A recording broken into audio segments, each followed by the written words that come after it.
Hey everyone, my name is Deth. How are you doing today? Um, I'm partnering with Ed Foychuk today to kind of give you guys an example or a lesson on using brush markers. Um, this first part is just going to be to give you an idea of the materials that you need, the equipment that you need. Um, so let's just get into it, man. I'm trying to make this video as short as possible because this is like the boring part. People don't want to watch this portion, I'm assuming. Maybe you do. I don't know. Um, let's start with the pens. I know this is about brush markers, but you're like, well, why is he talking about pens, right? It, you have to be sure that the pens that you're using don't bleed, right? Um, if you end up using one that bleeds, it's it's not going to be pretty. So that takes some experimentation. It takes some figuring out. Um, One example is microns. Microns not only dry very well, um, they use permanent ink. They also use archival ink. Archival ink doesn't degrade through time. Like if you use a Sharpie, for instance, to do your artwork, um, a Sharpie after a few years, even less, especially if it's in the sun, anything in the sun is going to degrade, even if it's archival ink. Um, But for the most part, if you keep it protected, keep it out of the sun, the archival ink is going to make sure that your drawings don't ever degrade in ink qualities. Sometimes it turns purple, sometimes it turns yellow. Um, so just remember, when you guys go out and buy markers, make sure, one, that they're not water-based. Water-based uh, pens, when mixed with these alcohol markers, they're gonna bleed. You just got to make sure that it's India ink, that it's basically archival ink, and that it is not going to bleed. Make sure it's waterproof. Uh, they come in different types. This one is an actual pen, micron pen, right? You're gonna get a straightforward marker line with it. Here's another micron. It's like a pen tip, but it's different. It's almost like a brush. So those are the Micron brands. They have other brands. Copic has a brand. Michael sells a brand through Artist Loft. Uh, Hobby Lobby sells a brand through Masters Touch. Those are their brands. But that's basically it for that. The second thing is these. These are, this is a Japanese brand, right? If you have there's a store called Daiso. If you live in an area with the Daiso, every so often when you go in there and you go into their art section or the calligraphy section, you're going to see these. These are brush pens. Like you have here, we're talking about brush markers. These are brush pens. They come in different sizes. At Daiso, they're relatively cheap. You want to use those to cover wide areas. You know, they come in different sizes. So when you use these, you can use these to basically make thicker lines with less pressure. There'll be thinner lines, basically variations in your line weights. Unlike the micron pens, where it's basically, unless you're really skilled with it, the pen stroke is the pen stroke with a micron pen. With a brush pen, you're going to be able to vary your line weight. Okay, the next thing to show you is the actual brush marker. This is a Copic brand. I'll also show you another brand that I have.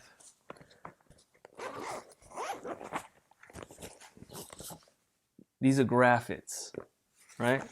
Now, I specialize in gray tones. I thought when I first got into it, I thought I would just do gray tones because it would be cheaper. It turns out that gray tones in themselves are almost a different subset from the rest of brush marker colors. Because when you have brush marker colors, it's just the color. There's many colors, but it's just that color. So you can mix colors. You can blend colors into each other, but it's always just that color. So you might have like a cerulean blue and then an indigo blue and whatnot, but you don't have like a lighter shade of indigo blue and a lighter shade of cerulean blue and then darker. It's just that.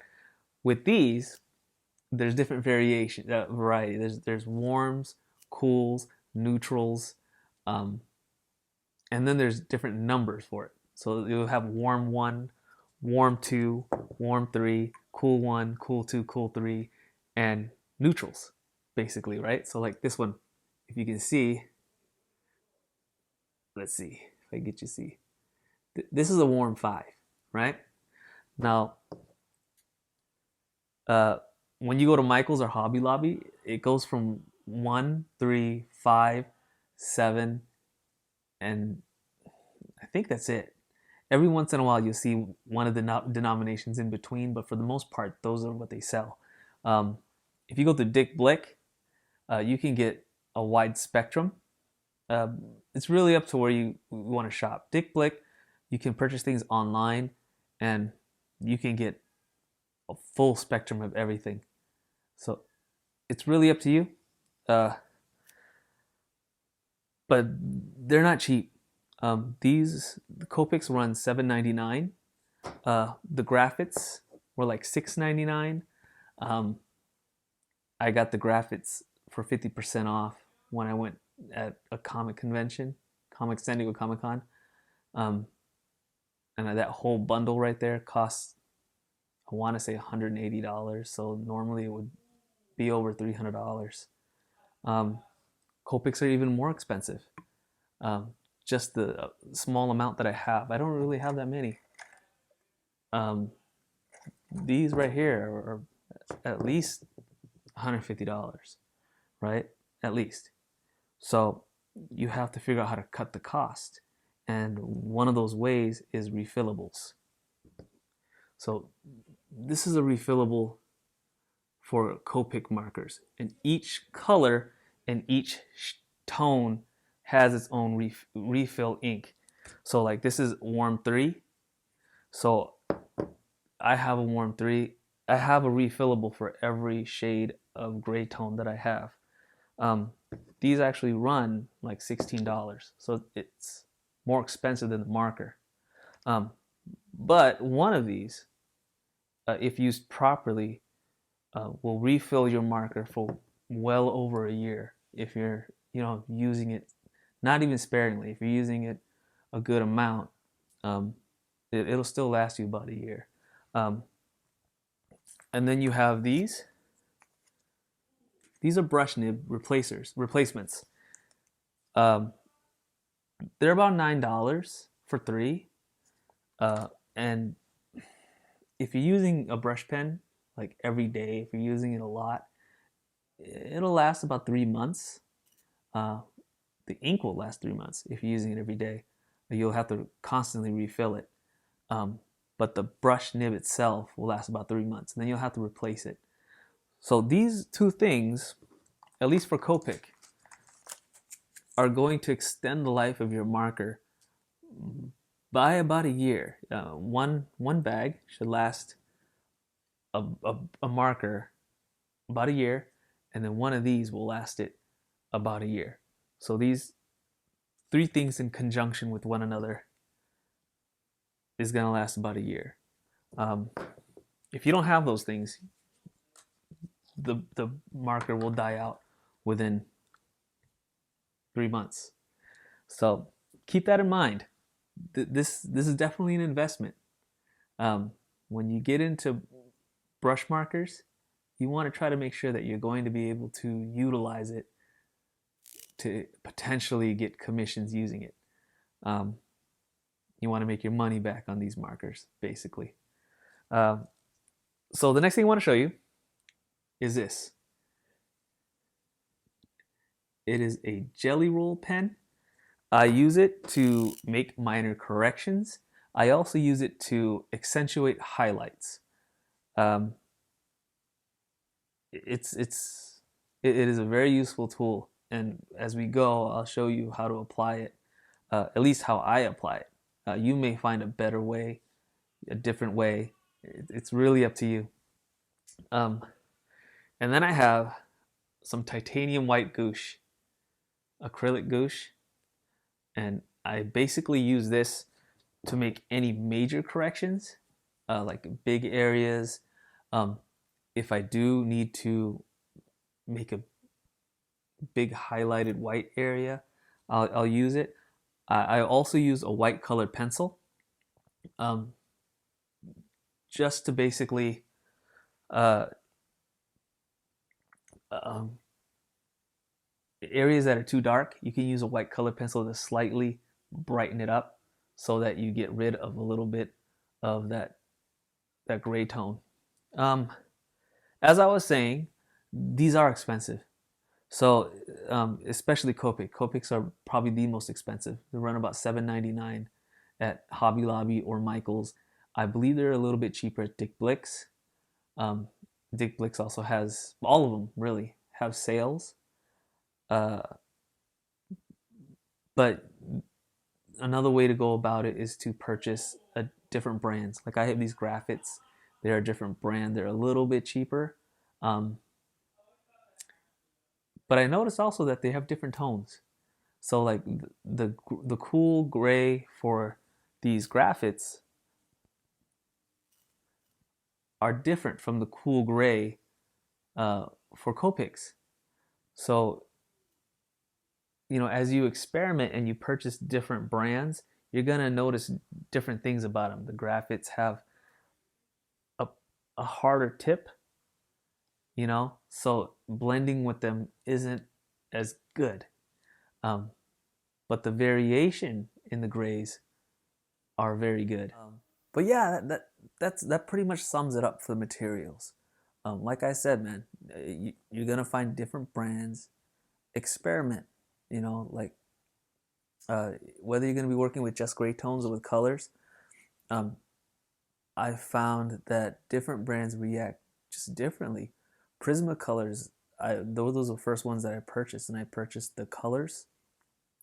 They go on really heavy, so it's really difficult to blend with them. There's no in between, right? So like once you put down a color with the Prismacolors, you can't really change the color or blend it into another color just because they go on so thick. Um, that is the beauty of Copics. Copics are the most expensive for a reason. Um, they really blend into each other very well because they don't go on light. I mean, they don't go on heavy onto the paper. Uh, they almost go on like lighter than they should, lighter than you would think. You put it on, you're like, why is it not going on there right? But that's not the way Copics works. Copics kind of goes on there lightly so that you can build up the color to the color that it's supposed to be, or even more, making it heavier by utilizing multiple strokes. And the same applies for other colors in Copics. The reason that you're able to blend them together so well is because they go on so lightly. Um, but yeah, we'll go over that later. Uh, for now, this will be the end of this video. Um, I just wanted to get you guys comfortable with the materials, give you an idea of financially what you're looking at when you start purchasing these markers. It sounds daunting. It sounded daunting to me. The idea of getting colored ones sounded daunting to me. Um, but as I'm progressing, I'm moving around. It's becoming much more comfortable. Um, so yeah, I mean that's basically it for now. So let's end it here, and the next step will be tonal values. Now I know that Ed's working on lighting and tonal values basically for rendering. So I know that when you guys get to this part of the course, you'll have at least gotten a glimpse of Ed's portion and gotten an idea of what you need to do as far as lighting and tonal values. So we'll kind of go over that here a little bit as well on how to create those tones with these gray tones, and a little bit of color. I'll show a little bit of color. But yeah, that's it for now. So until the next lesson, I'll see you guys later. All right.